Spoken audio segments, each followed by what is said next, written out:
Hello students, welcome to just study channel.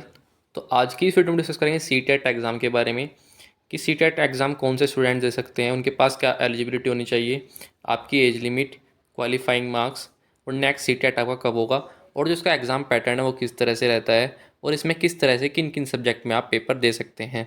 तो आज इन्हीं सभी के बारे में आज हम डिस्कस करेंगे। आई होप इस वीडियो को देखने के बाद जो भी आपके सीटेट से रिलेटेड डाउट हैं वो सब क्लियर हो जाएंगे। तो आप इस वीडियो को पूरी देखिएगा, तभी आप सीटेट के बारे में जान पाएंगे। तो चलिए शुरू करते हैं। अगर आपने अभी तक हमारे चैनल को सब्सक्राइब नहीं किया है तो आप सब्सक्राइब कर लीजिए और बेल आइकन को भी प्रेस कर लीजिए, क्योंकि एजुकेशन से रिलेटेड इस चैनल पर वीडियो देखने को मिलती हैं। तो चलिए शुरू करते हैं। पहला पॉइंट है हमारा एलिजिबिलिटी। जिन स्टूडेंट्स ने ग्रेजुएशन प्लस बीएड या बीएड के स्थान पर उन्होंने ग्रेजुएशन प्लस डीएलएड किया हुआ है, जिसको बीटीसी भी बोलते हैं, तो वो यहाँ पर अप्लाई कर सकते हैं सीटेट पेपर के लिए।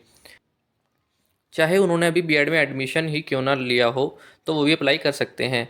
आपको चाहे एडमिशन लिए हुए एक दिन भी हुआ हो, वो भी स्टूडेंट्स यहाँ पर सीटेट के लिए अप्लाई कर सकता है। इसमें चाहे वो फर्स्ट सेम का स्टूडेंट हो, second same, first year, second year, तो सभी स्टूडेंट्स इसके लिए अप्लाई कर सकते हैं। बस आपका बीएड या बीटीसी में एडमिशन होना चाहिए। अब बात करते हैं हम इसकी एज लिमिट की। जैसा कि आपको पता है सीटेट एक क्वालिफाइंग एग्ज़ाम है, तो इसके लिए कोई भी एज लिमिट यहाँ पर नहीं होती है। आपके पास केवल क्वालिफिकेशन होनी चाहिए, ग्रेजुएशन प्लस बीएड या बीएड के स्थान पर डीएलएड या बीटीसी। अब हम बात करते हैं इसके क्वालिफाइंग मार्क्स की। इसके क्वालिफाइंग मार्क्स दो कैटेगरी में रहते हैं। पहली कैटेगरी आपकी रिज़र्व कैटेगरी जो होती है, और दूसरी है अनरिजर्व कैटेगरी। जो रिज़र्व कैटेगरी आपकी यहाँ पर ओबीसी, एससी, एसटी, इन सभी रिज़र्व कैटेगरी के जो आपके क्वालिफाइंग मार्क्स होते हैं वो होते हैं 82। अगर आपके मार्क्स 82 या 82 प्लस हैं तो आप क्वालिफाइंग माने जाएंगे इन सीटेट एग्ज़ाम के लिए। अगर आप जनरल कैटेगरी से हैं और आपके मार्क्स 90 या 90 प्लस हैं तो आप क्वालिफाइंग माने जाएंगे सीटेट पेपर के लिए। तो जो आपकी क्वालिफाइंग है वो 82 है, जो रिज़र्व कैटेगरी हैं जैसे ओबीसी, एससी और एसटी, और जो आपके 90 मार्क्स हैं वो है जनरल कैटेगरी के लिए। क्वालिफाइंग मार्क्स हैं आपके। अब हम बात करते हैं आपका नेक्स्ट सीटेट कब होगा। तो मैं आपको बता देता हूँ, जो सीटेट होता है वो साल में आपका 2 बार होता है। तो जो आपका नेक्स्ट सीटेट होगा वो आपका दिसंबर में देखने को मिल जाएगा। दिसंबर के लास्ट तक आपका सीटेट हो जाएगा। अब हम बात करते हैं इसके एग्ज़ाम मोड की। जो सीटेट का एग्ज़ाम है आपका ऑनलाइन होगा या ऑफलाइन। तो मैं आपको बता देना चाहता हूँ, जो आपका कोरोना में एग्ज़ाम हुए हैं सीटेट के, वो आपके ऑनलाइन हुए हैं। क्योंकि जैसा कि आपको पता है कि जो ऑनलाइन एग्ज़ाम होते हैं उन सेंटर पे आपके बहुत कम बच्चे ही पेपर देने के लिए जाते हैं, तो बहुत ज़्यादा शिफ्टों में ऑनलाइन एग्ज़ाम होते हैं। तो कोरोना की वजह से आपके ऑनलाइन एग्ज़ाम हुए थे, लेकिन अब जैसे कि अब मामला आपका कोरोना जा चुका है और अब सब नॉर्मल हो चुका है, तो आपके जब सीटेट एग्ज़ाम है अब ऑफलाइन होंगे। तो जो आपके सीटेट एग्ज़ाम है, आने वाले सीटेट एग्ज़ाम, ये जो दिसंबर में होगा, ये ऑफलाइन देखने को आपको मिलेगा। अब हम बात करते हैं इसमें निगेटिव मार्किंग होती है या नहीं। तो इसमें निगेटिव मार्किंग नहीं होती है। अब हम बात करते हैं जो बीएड या डीएलएड के स्टूडेंट्स हैं वो किसी भी सेम में अप्लाई कर सकते हैं। नहीं, वो फर्स्ट सेम हो या सेकंड सेम में हो, तो वो किस सेम में अप्लाई कर सकते हैं। जैसा कि अभी ये रूल आया है कि जो बीएड या डीएलएड स्टूडेंट्स हैं वो एडमिशन लेने के एक दिन बाद भी जो सीटेट का पेपर है वो दे सकते हैं। क्योंकि पहले ये रूल था कि जो सेकेंड ईयर के स्टूडेंट्स हैं वही, जो पेयरिंग स्टूडेंट्स हैं वही सीटेट का एग्ज़ाम दे सकते हैं, लेकिन अब ऐसा रूल नहीं है। आप बीएड या बीटीसी में एडमिशन लेने के तुरंत बाद भी सीटेट का एग्ज़ाम दे सकते हैं। अब हम बात करते हैं जो बीएड स्टूडेंट्स हैं और डीएलएड स्टूडेंट्स हैं वो कौन कौन से पेपर दे सकते हैं। जैसा कि पहले मैं आपको बताता हूँ कि सीटेट में आपके दो एग्ज़ाम होते हैं। पेपर फर्स्ट होता है आपका और पेपर सेकंड होता है। जो आपका पेपर फर्स्ट है 1 to 5 के लिए होता है, जिसको हम प्राइमरी एग्ज़ाम भी बोलते हैं। और जो पेपर सेकंड है आपका वो 6 to 8 क्लास के लिए होता है, जिसको हम अपर प्राइमरी भी कहते हैं। जैसा कि आपको पता है कि 11 अगस्त को सुप्रीम कोर्ट का फैसला आया था जिसमें बीएड को प्राइमरी से बाहर कर दिया था। तो जो बीएड स्टूडेंट्स हैं उनके लिए पेपर फर्स्ट का कोई भी फ़ायदा नहीं है, वो केवल अब पेपर सेकंड दे सकते हैं। लेकिन जो डीएलएड स्टूडेंट्स हैं वो प्राइमरी में भी अप्लाई कर सकते हैं और अपर प्राइमरी में भी अप्लाई कर सकते हैं। जैसा कि आपको पता है कि बिहार में भी अपर प्राइमरी की वैकेंसी आई है, तो जो स्टूडेंट्स हैं वो बिहार में अपर प्राइमरी की वैकेंसी के लिए अप्लाई कर सकते हैं। और वहाँ पर जो बिहार में अपर प्राइमरी की वैकेंसी के लिए माना गया है, वहाँ पर सीटेट पेपर 2 आपका क्लियर होना चाहिए, तभी आप अपर प्राइमरी की वैकेंसी के लिए अप्लाई कर सकते हैं। तो बात यह है कि जो बीएड स्टूडेंट्स हैं वो केवल अब पेपर सेकंड ही दे सकते हैं, और जो डीएलएड स्टूडेंट्स हैं वो यहाँ पर पेपर फर्स्ट भी दे सकते हैं, आपका सीटेट पेपर फर्स्ट, और पेपर सेकंड भी यहाँ पर उनको देना होगा। जैसा कि मैंने आपको बता दिया कि जो जिनका पहले बीएड में बीएड किए हुए स्टूडेंट्स जिनका पेपर फर्स्ट पहले क्लियर हो चुका है, तो उनका पेपर फर्स्ट भी यहाँ पर मान्य नहीं होगा। अब भविष्य में जो पेपर फर्स्ट है वो बीएड स्टूडेंट्स नहीं दे सकते हैं सीटेट का। तो ये था बीएड और डीएलएड के बारे में। अब हम बात करते हैं इसके एग्ज़ाम पैटर्न की। जैसा कि मैंने आपको बताया कि इसमें 2 तरह के एग्ज़ाम होते हैं, सीटेट पेपर फर्स्ट और पेपर सेकंड। सबसे पहले हम डिस्कस करेंगे पेपर फर्स्ट के एग्ज़ाम पैटर्न के बारे में। जो आपका सीटेट पेपर फर्स्ट होता है ये प्राइमरी के लिए एग्ज़ाम होता है, क्लास 1 to 5 के लिए। तो इसमें जो पेपर फर्स्ट है आपका, इसमें 5 सब्जेक्ट पूछे जाते हैं और इस सब्जेक्ट से आपके 30 क्वेश्चन पूछे जाते हैं, जो कि आपके 30 मार्क्स के होते हैं। इट मीन्स एक क्वेश्चन का आपको 1 नंबर मिलता है यहाँ पर। तो आपके जो टोटल क्वेश्चन हो जाते हैं ये आपके 150 क्वेश्चन हो जाते हैं और जो आपके टोटल मार्क्स हैं वो भी 150 हो जाते हैं। इस पेपर को सॉल्व करने के लिए आपको 150 मिनट्स का, इट मीन्स 2.5 घंटे का आपको यहाँ पर टाइम दिया जाता है। अब हम बात करते हैं इसके सब्जेक्ट के बारे में। अब हम बात करते हैं इसके सब्जेक्ट कौन कौन से यहाँ पर पेपर फर्स्ट में आपसे पूछे जाते हैं। कुछ सब्जेक्ट जो हैं वो पेपर फर्स्ट और पेपर सेकंड में कॉमन होते हैं, वो आगे हम डिस्कस करेंगे कौन कौन से जो सब्जेक्ट हैं वो पेपर फर्स्ट और पेपर सेकंड दोनों में कॉमन होते हैं। इसलिए अगर आप सीटेट पेपर फर्स्ट के लिए ये कॉमन सब्जेक्ट पढ़ लेते हैं तो आपको पेपर सेकंड के लिए उन सब्जेक्ट को पढ़ने की ज़रूरत नहीं है। तो हम डिस्कस करते हैं कौन कौन से सब्जेक्ट आपके पेपर फर्स्ट में पूछे जाते हैं। जो पहला सब्जेक्ट है वो है आपका चाइल्ड डेवलपमेंट एंड पेडागोजी, जिससे आपके 30 क्वेश्चन पूछे जाते हैं और 30 मार्क्स के यहाँ पर ये क्वेश्चन पूछे जाते हैं। मैथमेटिक्स से आपके 30 क्वेश्चन पूछे जाते हैं। लैंग्वेज फर्स्ट में आपकी 2 लैंग्वेज होती हैं, हिंदी या इंग्लिश में से कोई आप लैंग्वेज फर्स्ट के रूप में ले सकते हैं और हिंदी या इंग्लिश में से भी कोई आप सेकंड लैंग्वेज के रूप में ले सकते हैं। ऐसा नहीं है कि आप दोनों लैंग्वेज में हिंदी चूज़ कर लें या दोनों लैंग्वेज में इंग्लिश चूज़ करने, ऐसा नहीं है। आपको दोनों लैंग्वेज के लिए अलग अलग लैंग्वेज चूज़ करनी होगी। या तो आप लैंग्वेज फर्स्ट में हिंदी ले सकते हैं तो आपको लैंग्वेज सेकंड में इंग्लिश लेनी होगी। अगर आप लैंग्वेज फर्स्ट में इंग्लिश लेते हैं तो आपको लैंग्वेज सेकंड में हिंदी चूज़ करनी होगी। यहाँ पर लैंग्वेज फर्स्ट में आपको हिंदी या इंग्लिश में से कौन सी लैंग्वेज चूज़ करनी है और लैंग्वेज सेकंड में आपको हिंदी या इंग्लिश में से कौन सी लैंग्वेज चूज़ करनी है, वो आगे हम वीडियो में डिस्कस करेंगे। ये निर्भर करता है कि आपको कौन सी लैंग्वेज अच्छे से आती है। अगर आपको हिंदी अच्छे से आती है और इंग्लिश इतने अच्छे से नहीं आती तो आपको कौन सी लैंग्वेज चूज़ करनी है, और आपको इंग्लिश ज़्यादा अच्छे से आती है और हिंदी आपकी इतनी अच्छी नहीं है तो आपको कौन सी लैंग्वेज चूज़ करनी है, वो आगे हम वीडियो में डिस्कस करेंगे। और जो 5वां सब्जेक्ट है आपका वो है ईवीएस, जहाँ से आपके 30 क्वेश्चन पूछे जाते हैं। अब जो स्टूडेंट्स के बीच सबसे बड़ा मिथ होता है कि जो 30 मार्क्स के मैथमेटिक्स लैंग्वेज फर्स्ट और लैंग्वेज सेकंड में आपके क्वेश्चन पूछे जाते हैं, बल्कि ईवीएस में भी जो अभी आपके क्वेश्चन पूछे जाते हैं वो क्या आपके सब्जेक्ट से ही पूछे जाते हैं। तो मैं जैसे कि आपको बता देता हूँ, जो आपके 30 क्वेश्चन है यहाँ पर मैथ्स के, इसमें 15 मार्क्स के आपसे क्वेश्चन पूछे जाते हैं और 15 मार्क्स के यहाँ पर पेडागोजी पूछी जाती है। इन 5 सब्जेक्ट की मैं आपसे बात करूँगा, जबकि यहाँ पर जो चाइल्ड डेवलपमेंट एंड पेडागोजी है इसमें तो आपके 30 मार्क्स के क्वेश्चन ही पूछे जाते हैं और पेडागोजी पूछी जाती है। लेकिन जो मैथमेटिक्स से क्वेश्चन है यहाँ से आपसे 15 मार्क्स के आपसे क्वेश्चन पूछे जाएंगे और 15 मार्क्स से आपकी पेडागोजी पूछी जाएगी। तो ऐसे ही अगर हम बात करें लैंग्वेज फ़र्स्ट की आपसे, जैसे आप लैंग्वेज फ़र्स्ट में हिंदी चूज़ करते हैं तो आपकी जो 15 मार्क्स में आपके अनसीन पैसेज आएंगे, दो अनसीन पैसेज आएंगे में आएंगे आपके 15 मार्क्स के, और 15 मार्क्स की आपसे यहाँ पर पेडागोजी पूछी जाएगी। अब आपका सबसे बड़ा क्वेश्चन ये होगा तो इसमें यहाँ पर ग्रामर कहाँ पूछी जाएगी, आपका क्वेश्चन आपके मन में ये आ रहा होगा। तो मैं आपको बता देता हूँ 15 नंबर की पेडागोजी में आपसे ग्रामर नहीं पूछी जाएगी। जो आपसे ग्रामर पूछी जाएगी वो पूछी जाएगी जो अनसीन पैसेज आएंगे, इसमें आपसे केवल 2-3 क्वेश्चन ही ग्रामर के यहाँ पर पूछे जाते हैं। तो आपको जो फोकस करना है वो या तो आपको अनसीन पैसेज पर करना है 15 मार्क्स के अनसीन पैसेज पर, और 15 मार्क्स की पेडागोजी पर आपको यहाँ पर फोकस करना है। अब हम बात करते हैं आपकी जो लैंग्वेज सेकंड है, वो यहाँ पर 30 मार्क्स के क्वेश्चन पूछे जाते हैं। इसमें भी ऐसा ही होता है, जो आपकी 15 मार्क्स के अनसीन पैसेज पूछे जाते हैं और 15 मार्क्स की सेकंड लैंग्वेज में आपसे पेडागोजी पूछी जाती है। मानने के बाद आपने लैंग्वेज फर्स्ट में हिंदी ली है तो हिंदी के 15 नंबर के अनसीन पैसेज पूछे जाएंगे और 15 नंबर की पेडागोजी पूछी जाएगी।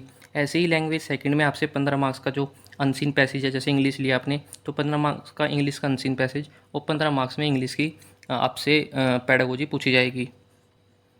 अब हम बात करते हैं आपका 5वां सब्जेक्ट जो कि है ईवीएस। ये भी आपका 30 मार्क्स का टोटल होता है, तो उसमें 30 क्वेश्चन पूछे जाते हैं। तो यहाँ से आपसे 15 मार्क्स के आपसे ईवीएस के क्वेश्चन पूछे जाएंगे और 15 मार्क्स की आपसे यहाँ से पेडागोजी पूछी जाएगी। 15 मार्क्स के जो ईवीएस के क्वेश्चन आएंगे आपसे पेपर फर्स्ट में, वो आते हैं 1 to 5 की जो एनसीईआरटी की बुक्स होती है, वहाँ से आपसे 15 नंबर क्वेश्चन पूछे जाते हैं ईवीएस में। तो जो आपके टोटल पेडागोजी के मार्क्स हो जाते हैं वो यहाँ पर हो जाते हैं आपके 90। जैसे कि 15-30 यहाँ से हो जाते हैं आपके, 15 यहाँ से, 15 यहाँ से, 15 यहाँ से और 15 यहाँ से। तो टोटल मिला के आपसे 90 मार्क्स में यहाँ से आपसे पेडागोजी पूछी जाती है। और जो रेस्ट आपके 60 मार्क्स है वहाँ से आपसे ये सब्जेक्ट या जो मैथ्स के क्वेश्चन होते हैं या हिंदी या इंग्लिश के आपसे अनसीन पैसेज यहाँ पर पूछे जाते हैं। तो जो सबसे ज़्यादा वेटेज है पेपर फर्स्ट और पेपर सेकंड में बल्कि पेपर पेपर फर्स्ट में ज़्यादा है, पेपर सेकंड में उतनी नहीं है। अगर आपकी पेडागोजी अच्छी है तो आप पेपर जो फर्स्ट है वो आसानी से क्लियर कर जाएंगे। तो मोटी मोटी बात, आपसे यहाँ से 90 मार्क्स की पेडागोजी के क्वेश्चन पूछे जाते हैं। तो आपको, अगर आप सीटेट देना चाहते हैं तो आपको पेडागोजी की अच्छी प्रिपरेशन करनी होगी। अगर आपने लगभग पिछले 5 साल के, अगर आपने PYQ previous year question paper भी लगा लिए तो आपके 90 प्लस मार्क्स आसानी से बन जाएंगे यहाँ पर सीटेट पेपर फर्स्ट में।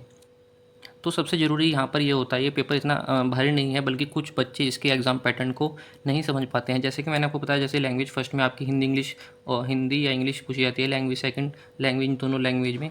तो स्टूडेंट सोचते हैं कि यहाँ से आपसे ग्रामर के क्वेश्चन पूछे जाएंगे, बल्कि ऐसा नहीं है। मैंने आपको बता दिया कि 15 मार्क्स के आपसे यहाँ से 2 पार्ट में लैंग्वेज डिवाइड होती है। 15 मार्क्स में आपका अनसीन पैसेज और 15 मार्क्स में आपसी यहाँ पर वो पेडागोजी जो लैंग्वेज की है वो पूछी जाती है। तो आई होप आपको एग्ज़ाम पैटर्न समझ में आ गया होगा पेपर फर्स्ट का। अब हम डिस्कस करते हैं पेपर सेकंड के बारे में।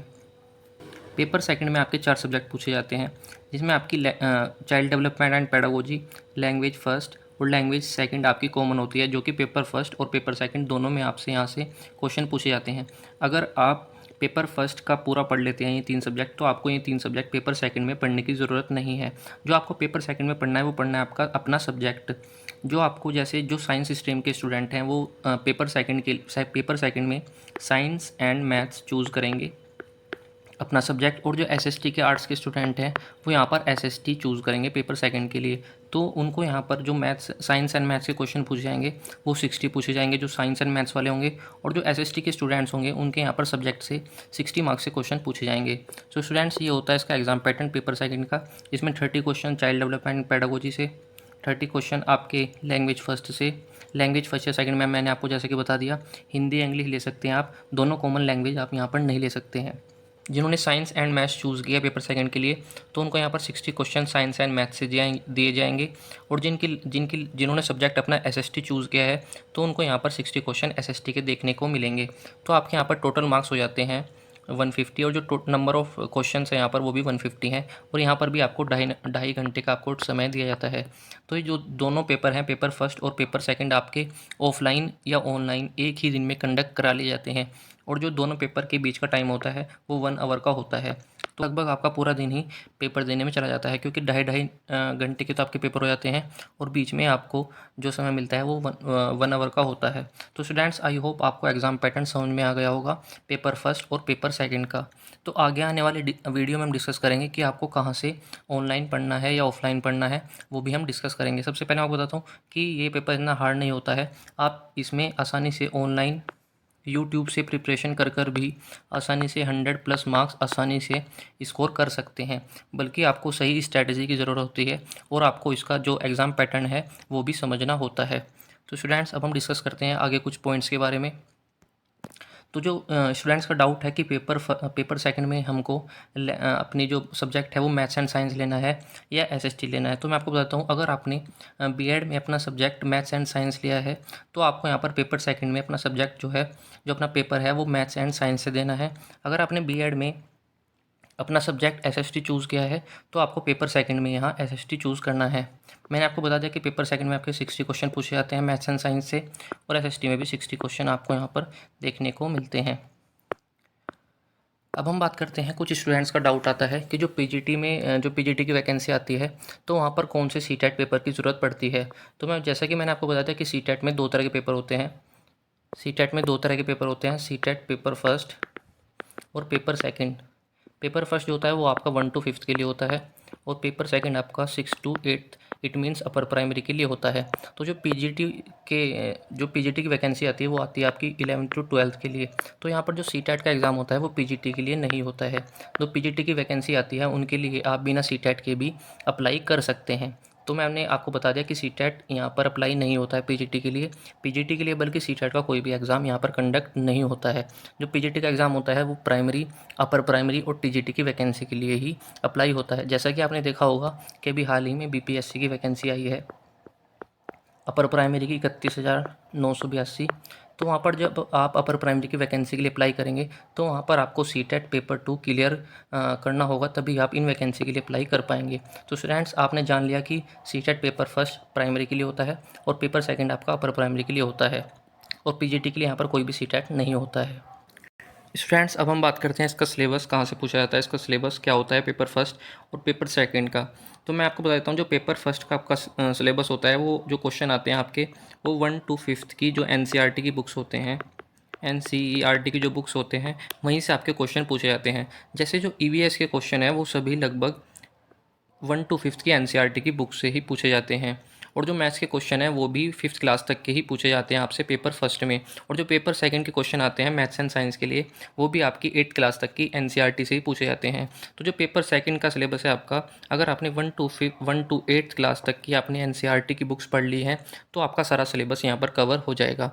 जो पेपर सेकंड में आपके जो मैथ्स एंड साइंस के स्टूडेंट हैं, वो आप अपनी जो मैथ्स एंड साइंस है वो 8th क्लास तक की एनसीईआरटी की बुक से ही पढ़ें। और जो एसएसटी के स्टूडेंट्स हैं वो भी अपनी एसएसटी की जो बुक्स हैं 8th क्लास तक की एनसीईआरटी की, वही पढ़कर जाएं, वहीं से ही लगभग आपके सारे क्वेश्चन पूछे जाते हैं। अब कुछ स्टूडेंट्स का डाउट ये होगा कि हम लैंग्वेज फर्स्ट में हिंदी चूज़ करें, इंग्लिश चूज़ करें, और लैंग्वेज सेकंड में हम हिंदी चूज़ करें और इंग्लिश चूज़ करें, इन दोनों लैंग्वेज में आपका क्या अंतर देखने को मिलता है, वो भी हम डिस्कस करेंगे। वो मैं आपको यहाँ पर बता देता हूँ। जो आपकी लैंग्वेज फ़र्स्ट है, ये आपकी लैंग्वेज फ़र्स्ट है, और यहाँ पर लैंग्वेज आपकी सेकंड है। मानने के बाद जैसे आप लैंग्वेज फ़र्स्ट में हिंदी लेते हैं, मैं आपको बता देता हूँ, जो हिंदी मीडियम वाले स्टूडेंट हैं या जिनकी इंग्लिश अच्छी नहीं है, तो लैंग्वेज फ़र्स्ट में आप हिंदी ही लें। उसके फ़ायदे या नुकसान मैं आपको बता देता हूँ, बल्कि फ़ायदे ही हैं, नुकसान तो कुछ नहीं है। और लैंग्वेज में मानने के बाद अगर आप इंग्लिश चूज़ करते हैं, जैसे आप लैंग्वेज फ़र्स्ट में कोई भी लैंग्वेज लेते हैं तो उनके यहाँ पर आपको 2 पैसेज देखने को मिलते हैं। जैसे आपने लैंग्वेज फ़र्स्ट में हिंदी ली है तो यहाँ पर आपको 2 पैसेज देखने को मिलेंगे 15 मार्क्स के। तो जैसे पहला जो आपका पैसेज होगा वो आपका गद्यांश देखने को मिलेगा, और दूसरा जो पैसेज होगा वो आपको पद्यांश देखने को मिलेगा। मतलब एक कहानी की फॉर्म में होगा और एक पोएम की फॉर्म में होगा। जैसे जो अगर आपने हिंदी चूज़ की है तो आप पोएम में से भी हिंदी के आंसर निकाल सकते हैं। लेकिन अगर आपने यहाँ पर इंग्लिश चूज़ कर लिया लैंग्वेज फ़र्स्ट में, तो लैंग्वेज फ़र्स्ट में एक पैसेज आएगा। अगर आपने लैंग्वेज फ़र्स्ट में इंग्लिश चूज़ किया तो वहाँ पर एक पैसेज आएगा और एक पोएम आएगी। अगर आपकी इंग्लिश अच्छी नहीं है तो आप पोएम में से उनके जो क्वेश्चंस आएंगे वहाँ पर उनके आंसर पोएम में से नहीं ढूंढ पाएंगे, क्योंकि उसमें जो बहुत ज़्यादा मीनिंग की ज़रूरत होती है। कहानी में से तो आप आसानी से क्वेश्चन पढ़कर निकाल सकते हैं। अब हम बात करते हैं आपके लैंग्वेज सेकंड की। लैंग्वेज सेकंड में भी आपके 2 पैसेज आते हैं। पहले पैसेज जो आपकी लैंग्वेज, अगर आप लैंग्वेज सेकंड चूज़ करते हैं इंग्लिश को, तो यहाँ पर आपके केवल 2 पैसेज ही आते हैं। यहाँ पर लैंग्वेज सेकंड में आपको पोएम देखने को नहीं मिलती है। यहाँ पर आपके दोनों पैसेज ही आते हैं, तो आप इंग्लिश में कहानी में से आसानी से क्वेश्चन निकाल सकते हैं। अगर आप यहाँ पर हिंदी चूज़ करते हैं, हिंदी मानने के बाद सेकंड केस देखते हैं, और यहाँ पर लैंग्वेज फर्स्ट में आप इंग्लिश चूज़ करते हैं, तो जो आप अगर आप इंग्लिश चूज़ करेंगे यहाँ पर मानने के बाद सेकंड केस में दूसरा लिखता हूँ, ये सेकंड केस है आपका।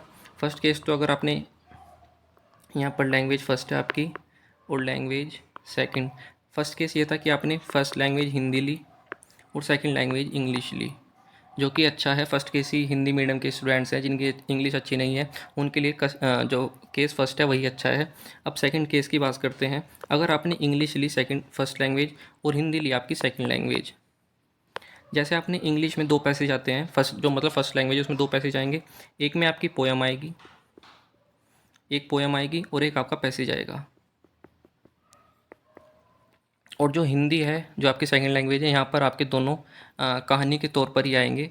कहानी आएगी मतलब उनमें से आपको जो आपके आंसर है वो निकालने होंगे। अगर आपने फर्स्ट लैंग्वेज इंग्लिश ले ली, अगर जो पोएम आएगी उसमें से आपको क्वेश्चन निकालने भारी हो जाएंगे अगर आपकी इंग्लिश अच्छी नहीं है। तभी मैं बोल रहा हूँ आप फर्स्ट लैंग्वेज के रूप में हिंदी ही लें, क्योंकि अगर आपने हिंदी ली तो आप हिंदी की पोएम में से उनके आंसर आसानी से पढ़कर निकाल सकते हैं। लेकिन अगर आपने इंग्लिश फर्स्ट लैंग्वेज के रूप में ले ली तो आपको पोएम में से आंसर निकालने भारी हो जाएंगे। तो आपको, अगर मैं सजेस्ट करूँगा जिनकी इंग्लिश अच्छी नहीं है, जो हिंदी मीडियम से पढ़े हुए हैं, क्योंकि आमतौर पर देखा जाता है जो हिंदी मीडियम से पढ़े हुए होते हैं उनकी इंग्लिश इतनी अच्छी नहीं होती है एज़ कम्पेयर करें अगर हमका सीबीएसई जो बोर्ड होता है उनसे। तो आपको जो जिनकी इंग्लिश अच्छी नहीं है वो तो उनको फर्स्ट लैंग्वेज हिंदी लेनी है और सेकंड लैंग्वेज इंग्लिश लेनी है। अगर आपकी इंग्लिश अच्छी है, अगर आपको कॉन्फिडेंस है, अगर आप मेरे सामने कोई पोएम आए तो मैं उनका अर्थ समझ के वहाँ से क्वेश्चन निकाल सकता हूँ। मतलब आपकी इंग्लिश अच्छी है और हिंदी इतनी अच्छी नहीं है तो आप फर्स्ट लैंग्वेज अपनी इंग्लिश ले और सेकंड लैंग्वेज हिंदी ले। तो यही था। अगर जो लैंग्वेज का कन्फ्यूज़न था वो यहाँ पर दूर हो जाएगा आपका। अगर आपकी इंग्लिश अच्छी नहीं है और हिंदी ज़्यादा अच्छी है तो आप लैंग्वेज फर्स्ट में हिंदी ले, लैंग्वेज सेकंड में इंग्लिश, और जिनकी इंग्लिश अच्छी है वो लैंग्वेज फर्स्ट में इंग्लिश ले और लैंग्वेज सेकंड में आपकी हिंदी। तो स्टूडेंट्स यही था आपका डाउट सबसे बड़ा कि आप हम लैंग्वेज का चयन कैसे करें।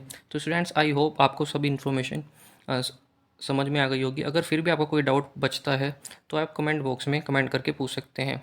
तो स्टूडेंट्स आई होप ये वीडियो आपको अच्छी लगी होगी। अगर आपको ये वीडियो अच्छी लगी है तो इस वीडियो को लाइक करें और हमारे चैनल को सब्सक्राइब करें। Thank you.